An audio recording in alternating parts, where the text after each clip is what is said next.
os lindões, Kreuzer aqui, e no vídeo de hoje eu vou falar sobre os dois primeiros episódios de Percy Jackson, porque estreou nessa quarta-feira, dia 20, no Disney Plus, e agora, né, o Percy Jackson está entre nós. Na realidade sempre esteve, afinal, semideus.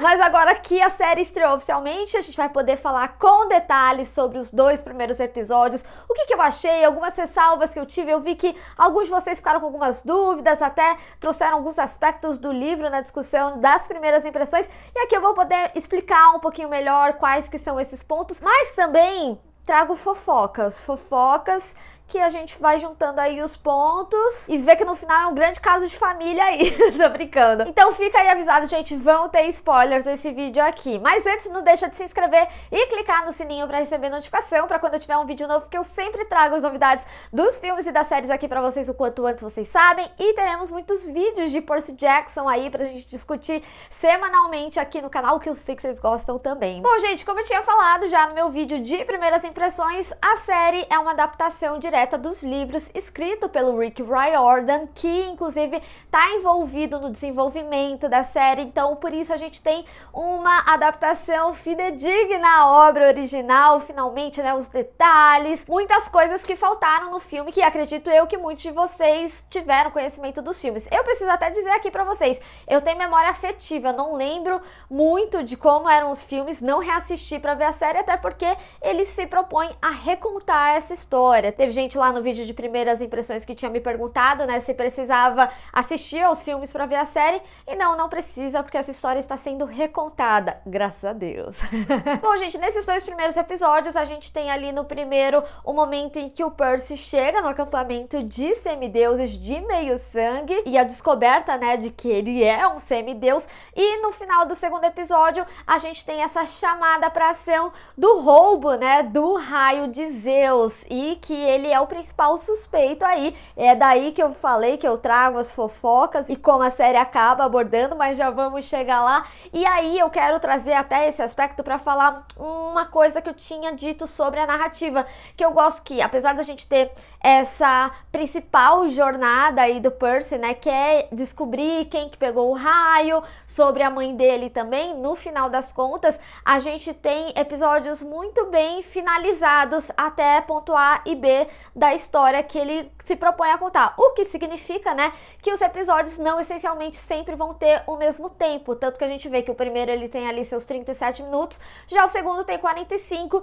e como eu já recebi os 4 episódios, eu não posso falar absolutamente nada sobre o terceiro e o quarto ainda, mas o que eu digo é que esse tempo ele flutua um pouquinho sim, ele diferencia sim, e muito tem a ver com essa narrativa que eu particularmente gostei bastante, porque você tem atenção àquele momento, aquela história que está sendo contada. Vamos começar do começo. Eu queria dizer que eu gostei muito da apresentação do Percy aqui. No livro eles falam sobre o fato do Percy ter déficit de atenção e que por isso ele não parava em muitos colégios. Aqui a gente vê que tem citações, né? Por exemplo, quando ele está falando ali com a mãe dele, queimando ali a comida, ele até fala, né, que o trabalho que ele deu de tantas escolas, a gente não vê ativamente isso, ou a narração dele, essencialmente. Isso é importante também, né? O ponto de vista que a gente tá vendo essa história. No livro a gente tem o ponto de vista do Percy, aqui a gente tem outros pontos de vista, por exemplo, o momento que o próprio Groover, né, ele vai ali pro ritual. Isso é algo que o Percy não acompanhou, né? É algo da história ali do Groover. É interessante do que isso pode acrescentar aqui na história da série, mas retornando, né, sobre a questão do déficit de atenção, a gente até vê o Luke, né, falando, a gente vê o mundo de uma forma diferente, TDAH, dislexia e tudo mais. Então eles acabam citando, mas o Percy, essencialmente, eles trazem isso de forma mais visual. Então, por exemplo, ele vendo ali a lição e ele desconcentrando, né, as letras mudando. Então, é legal que eles tragam as coisas visuais aqui. E isso é um aspecto até que eu tinha comentado sobre a exploração dos deuses. Eu já vou entrar mais a fundo, mas sobre realmente como eles não ficam te explicando quem é cada deus. Eles contam algumas histórias aí sobre eles, mas eles não ficam falando, ah, esse é o deus do trovão, esse é o deus do mar, sabe? E eu acho que isso é algo que complementa bastante por algumas nuancezinhas, mas já vamos chegar lá. Eu quero falar aqui primeiro do Percy. Uma das coisas coisas que eu mais gostei desse Percy Jackson é que a gente vê que ele, não é que ele é afrontoso, mas ele não leva desaforo pra casa, sabe? Então, ele sempre tá ali na proteção do Groover, eles trazem a questão do bullying muito forte, não só nas escolas que ele passou, mas também ali no acampamento com a Clarice, mas ele é um personagem que é reativo, né? Tanto que o fato dele empurrar ali a Nancy, ele quis sim fazer aquilo, ele não de fato empurrou humanamente falando, mas com seus poderes sim, e foi até o que revelou ele ali, né? Ou até mesmo naquele momento da privada. Então a gente vê que os poderes dele, né, ele acaba sendo utilizados em momentos que ele precisa muito ou de forma involuntária. Isso é um ponto importante porque eu acho que isso complementa o que eu quis falar sobre os deuses, sobre explorarem mais eles. No livro tem uma passagem que eles acabam falando bastante dos três, né? O Zeus, o Hades e o Poseidon, principalmente da relação deles. Aqui na série eles acabam trazendo, principalmente quando o Luke dá contexto, sobre quem eles eram, a treta entre eles. O Quiron também traz algumas frases ali, dando um contexto maior sobre eles. Mas no livro, né, eles trazem mais elementos para dizer que o Percy era filho de Poseidon desde então. Aqui, esse elemento ele é substituído com a água, né? Como ele é reativo quanto à água. Então, a cena da privada, a cena do chafariz e depois a cena, né, principal, que ele recebe o chamado, que é ele se curando, né, os ferimentos dele ali na água. Então, de novo, né, aqui a série ela traz essas explicações de forma mais visual. O que eu quis dizer sobre a falta de explicação quanto aos deuses, explicações básicas mesmo, é porque torna algumas situações um pouco mais interessantes. Por exemplo, o personagem do Jason Mantzoukas, que inclusive, gente, eu amo esse homem. Ele sempre faz personagens similares, mas aqui ainda a gente vê ele em tom mais sério quando precisa, né? Quando ele tá ali discutindo com Percy no final do segundo episódio, mas ele é o Dionísio, né? E o Dionísio é o deus do vinho, da festa, da farra, então acaba sendo uma piadinha até, por exemplo, aquele momento que ele fala que ele era o pai do Percy, né? Não sei se é brisa minha, mas talvez até o eu sou o seu pai pode ser uma piada ali por Star Wars, já que tá em casa, tô brincando. Ou até mesmo quando a gente vê essa briga entre o Percy e a Clarice, porque o Luke fala, ah, são os filhos de Ares, e faz jus ao nome do pai. E aí, quem que foi o pai, né? O deus da guerra. Então, são pequenos contextos que, pra mim, pessoalmente, complementam bastante esses diálogos que são tão inteligentes. E a gente tá falando também de uma obra que veio ali, né, 2006, do início dos anos 2000, e aqui a gente tem uma adaptação de 2023, que vai comunicar também com uma geração mais atual. Eu cheguei a ver alguns colegas até falando que não precisava ter acesso ao universo de Percy Jackson para entender. Eu realmente concordo em alguns âmbitos, acho que você consegue entender a história que está sendo contada conforme vai acompanhando, mas quanto a essa questão mitológica, né, dos deuses, precisa sim de uma informação um pouco mais externa e que agrega muito na mitologia de Percy Jackson que a gente acompanha. E falando na mitologia, eu gosto da forma como eles exploram aqui, apesar de ter esses pesares, né? Eu gosto como eles trouxeram ali o Groover como esse sátiro, né? E fun fact, que é algo que eles acabam não abordando aqui, mas quando o Groover fala que ele tem 24 anos, é verdade, porque os sátiros, eles amadurecem o dobro de tempo dos humanos. Então, quando o Percy fala, ah, eu tenho 12 anos, e o Groover fala que tem 24, é porque ele tem realmente o dobro, né? Os 12 anos, 24. O Groover vai ser mais explorado. É interessante também ver a cena, né, dele ali no Conselho dos Anciãos de casco fendido, que ele esteve, né, quando ele retorna falando sobre a Sally estar possivelmente viva. Mas todo esse contexto vai fazer sentido, principalmente para esse primeiro episódio, porque a gente tem um momento muito importante que diz muito também sobre a personalidade do Percy, que é aquele momento de flashback com a mãe dele, que ela fala sobre o Perseus, que vem a origem do nome dele. Esse diálogo especificamente, ele é tão interessante de várias formas, porque ele traz muitas informações. O primeiro, toda essa questão sobre o que é ser um herói, né? Lembra que eu tinha falado sobre o Percy, ele ser mais reativo, né? Mas no sentido de não levar desaforo para casa, o que é muito bom e o que na realidade me cativa mais, porque a gente não tem só um herói ali dentro de uma inocência. A gente tem muitas questões relacionadas ao pai dele, né? Ao pai nunca ter procurado. Inclusive, eu acho que o primeiro episódio ele traz muito bem esse âmbito familiar dele, né? Mesmo que curta ali a relação dele com a mãe, a gente vê que tem muito amor e carinho e que foi uma pessoa que sempre se preocupou com ele. Também tem essa relação do lado paterno, né? Com relação ao padrasto ali. Aqui, eu acho que eles trazem de uma forma mais leve e aí vai complementar o que eu tinha falado sobre transportar para essa geração mais atual que vai assistir ou ter contato pela primeira vez com o Percy Jackson, porque o padrasto dele, né, tem toda essa relação dele jogar cassino e tudo mais, só que ele acaba vindo meio como um alívio cômico, como, por exemplo, o momento que ele pede a pimenta ali do sanduíche, de tipo, dele falar, por favorzinho e tal. Isso não foi em nenhum local que eles falaram em entrevista, mas é a minha leitura, considerando os tempos atuais, acho muito difícil que uma mulher como a Sally aguentaria desaforo para casa do homem que antigamente, infelizmente, era mais normalizado. Então, eu sinto que eles precisaram amenizar um pouco, sim, aspectos dele pra gente conseguir acompanhar esse casamento, mas a gente vê ainda assim que é um problema, né, pro Percy, que ele não gosta dele e que a relação é inteiramente ali, a mãe, e a gente sente, né, essa relação, principalmente ali no segundo episódio, nos momentos que ele fala com ela sobre a perda dela. A gente tem vários momentos do Percy ali ao longo do segundo episódio, né, lamentando a morte e também sendo um grande motivador depois ali para ele fazer a jornada, né, a missão do raio, já que supostamente estaria no mesmo lugar. E devo dizer aqui, viu, gente, nossa, a cena da morte da mãe foi uma coisa assim lindíssima. Eu tinha comentado algumas coisas sobre os efeitos visuais da série, mas são mais em cenas claras. Por exemplo, a cena ali da Dots, né, quando ela vai para cima dele, é muito visível essas questões de efeitos, ou até mesmo ali do tridente do Poseidon clamando ali por ele. Mas, por exemplo, a cena do Minotauro é maravilhosa. Efeitos visuais em cenas mais escuras ficam mais disfarçadas. A gente também tem uma movimentação devido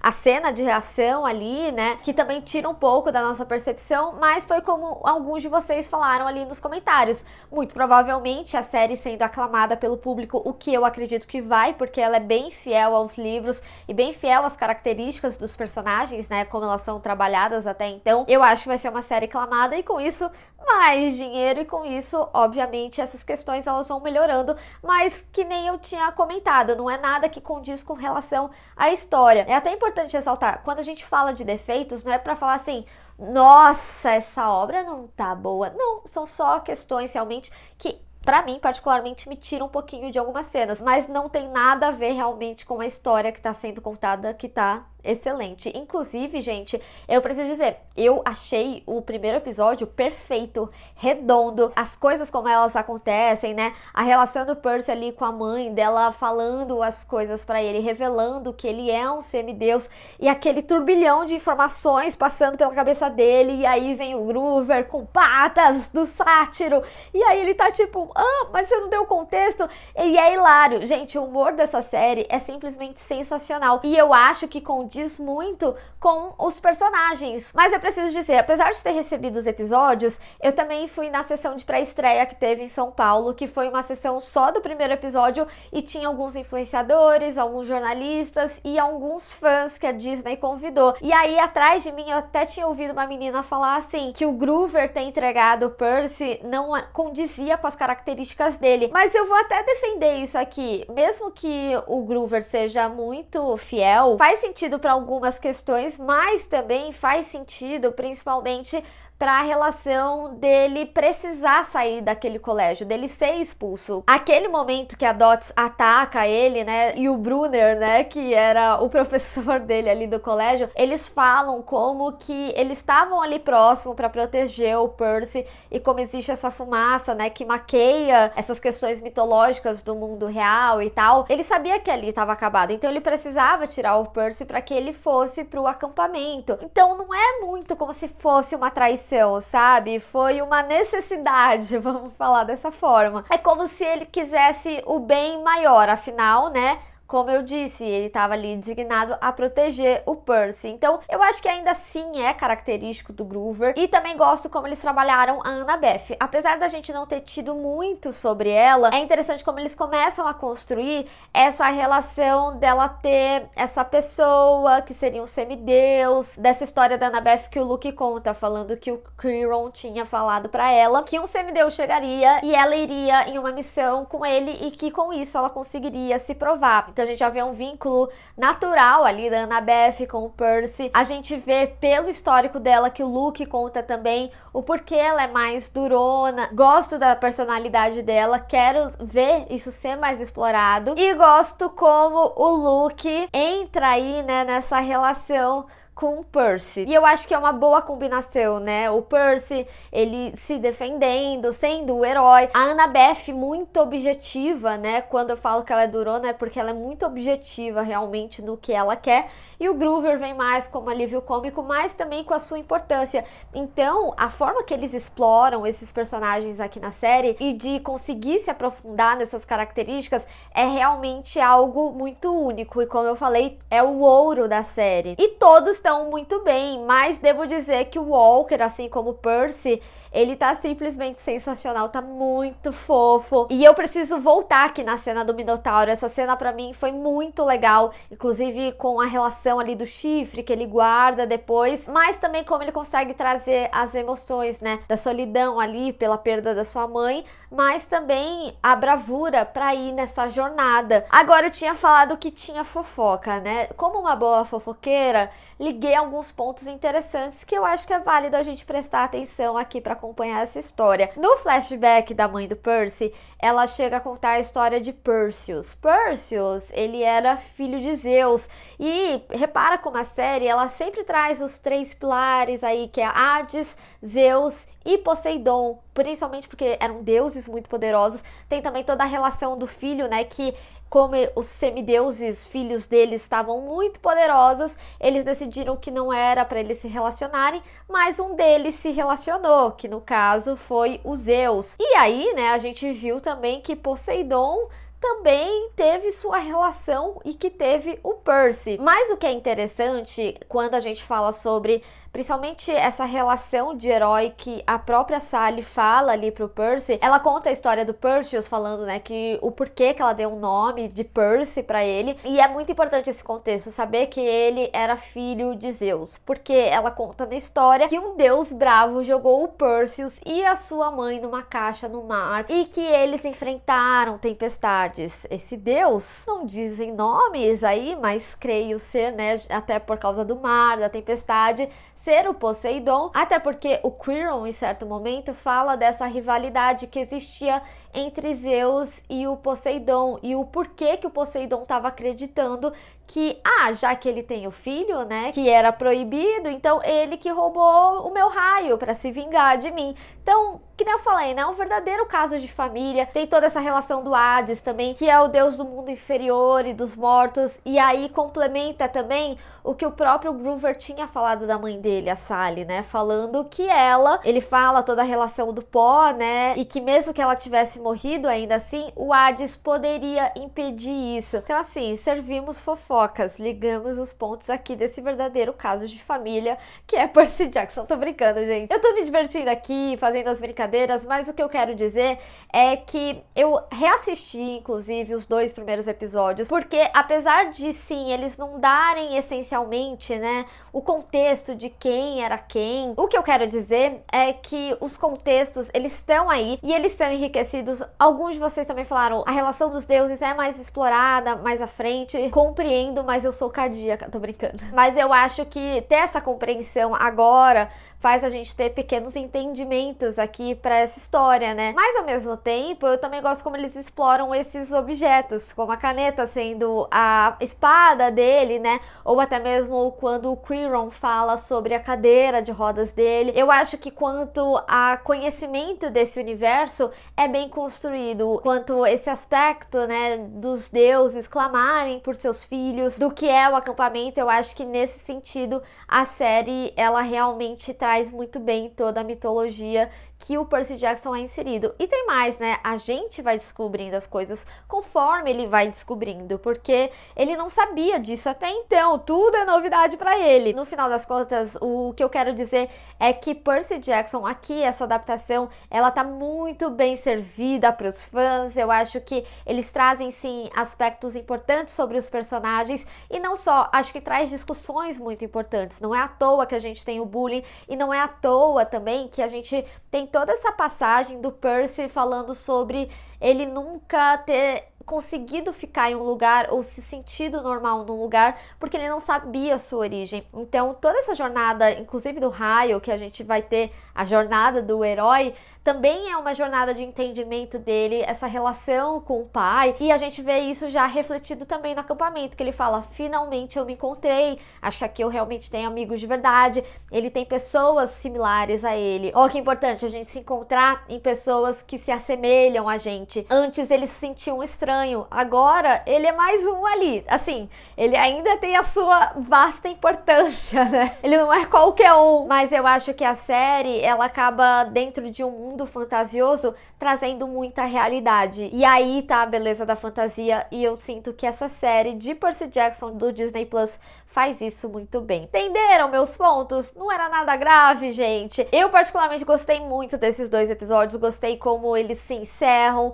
tendo seus arcos fechadinhos e um excelente gancho para a semana seguinte, que inclusive retornaremos aqui para falar do 3º episódio. Mas eu quero saber de vocês, o que vocês acharam desses 2 primeiros episódios, e tem mais algum aspecto que vocês separaram e eu acabei não falando aqui? Vamos discutir. Bem, pessoal, espero que vocês tenham gostado desse vídeo. Não esquece de deixar o seu gostei e compartilhar nas redes sociais, inclusive me segue lá, se inscreve no canal e clica no sininho para receber notificação para quando eu tiver um vídeo novo. Te vejo no próximo vídeo. Tchau!